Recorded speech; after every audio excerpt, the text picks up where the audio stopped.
Este es el DLF-19 y vamos a hablar de Sir Frank Williams, precisamente uno de los hombres más importantes en el mundo de las carreras desde hace 5 décadas y pasaditas. Sir Frank nace en 1942, hijo de la guerra. Su papá trabajaba en la Real Fuerza Aérea, pero sus papás se divorcian y él se vuelve vendedor agrícola de productos, de verduras, etcétera, etcétera, pero le gustaban los autos. Brevemente trata de ser mecánico, trata de ser piloto, corrió en Fórmula 3, corrió incluso en Fórmula 2, pero no era muy bueno y tampoco tenía el dinero para ello. Entonces lo que sí tenía era visión de negocios y fundó Frank Williams Racing Cars, con lo cual compraba autos, los preparaba y se los presentaba a pilotos que sí tenían dinero para ello, y entonces con ellos podía él financiarse sus carros y tratar de hacer algo. Posteriormente se dedicó ya a ser dueño de equipo, era bueno también en la mecánica y le compraba sobre todo a la gente de Brown porque eran autos muy confiables, según platicábamos alguna vez. Le gustaba porque eran muy confiables, no se descomponían, eran sencillos de operar y sencillos de arreglar.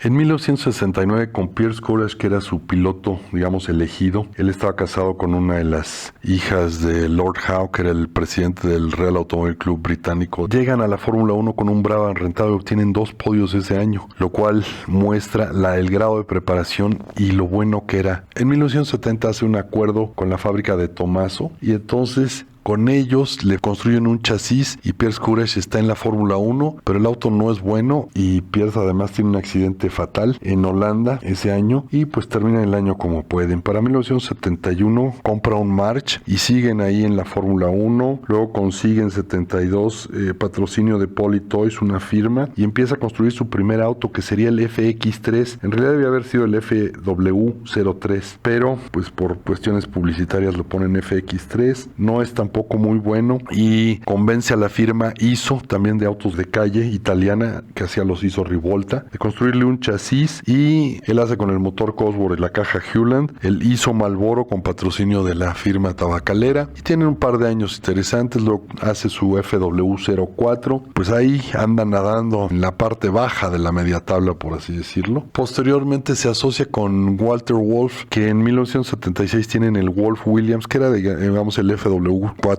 modificado, pero se pelean porque los dos quieren ser el que controle el equipo. Wolf hace su equipo y Frank Williams decide fundar Williams Grand Prix Engineering con Patrick Head, un diseñador de cabecera que sería el director técnico del equipo hace los siguientes 40 años. En 1979, ya con chasis propios, el FW07, logran su primera victoria en el Gran Premio Británico con Clay Regazzoni al mando. En 80 ya ganan el campeonato con Alan Jones y seguirían otros 6 campeonatos de pilotos con Keke Rosberg en 82, con Piquet en 87. Luego vendrían en 1992 Nigel Mansell, en 93 Alain Prost, en 96 Damon Hill y en 97 Jacques Villeneuve. Aparte tuvo 9 campeonatos de constructores, ese de 80, luego tendría también el de 81, otro bicampeonato en 86-87, luego en 92-93 y en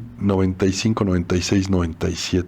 Es el tercero en llegar a 100 victorias en la Fórmula 1 y es todo esto para un hombre que había realmente empezado de cero, un buen vendedor. Fue el primero que trajo a los saudí árabes a la Fórmula 1. Ya ven que están de regreso desde el año pasado, pero él los trajo con Saudi en 1978, la línea aérea del reino saudí árabe. Siempre fue un gran inversionista en cuanto a autos. Si él le daban 100 millones de patrocinio, él metía 100 millones al auto. No importaba con qué fuera a vivir, lo demás ya saldría como saliera. Él realmente era un hombre de carreras. Y el hombre de carreras, él no era de lujos, no era de todo lo que vemos ahora en el automovilismo. Él era un hombre realmente íntegro, que le gustaban las carreras y por eso se metió esto. Que haya sido un negocio después, bueno, fue negocio. Que lo haya dejado mucho dinero, le dejó mucho dinero, pero reinvirtió la gran mayoría. Él tuvo un accidente en 1986 regresando a una sesión de prácticas en Paul Ricard. Venía bajando rumbo al aeropuerto de Niza para tomar el avión un sábado en la tarde y regresarse a Londres. porque quería correr un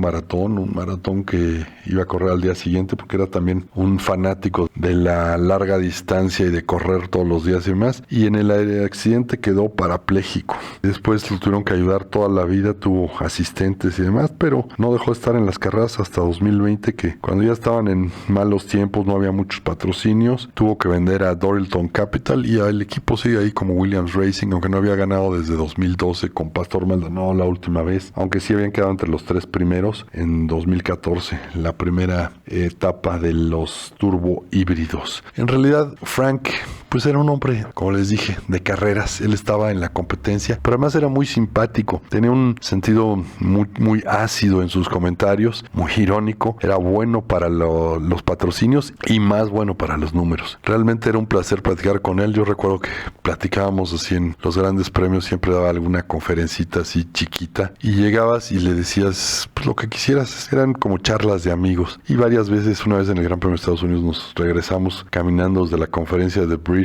Inclusive le ayudé un poquito a abrir la puerta y a empujar la silla. Platicábamos de que cómo se sentía él al no ser piloto, y decía, no, pues yo conozco mis debilidades, no hay necesidad de hacer en lo que uno no es bueno, lo cual es una lección de vida. También le preguntaba yo de Pedro Rodríguez y le decía, oye, ¿conociste a Pedro? Y dice, sí, lo conocí, competimos alguna vez incluso, pero él estaba en el lado rico del paddock y yo estaba en el lado pobre. Muy divertido, realmente, Sir Frank, las cosas que te comentaba, un gran tipo. Realmente se le va a extrañar mucho más porque quedan pocos de su calibre. Caballero del Imperio Británico y también caballero de la Legión de Honor francesa por todos los éxitos que tuvo con Renault. Descansa en paz, Sir Frank Williams.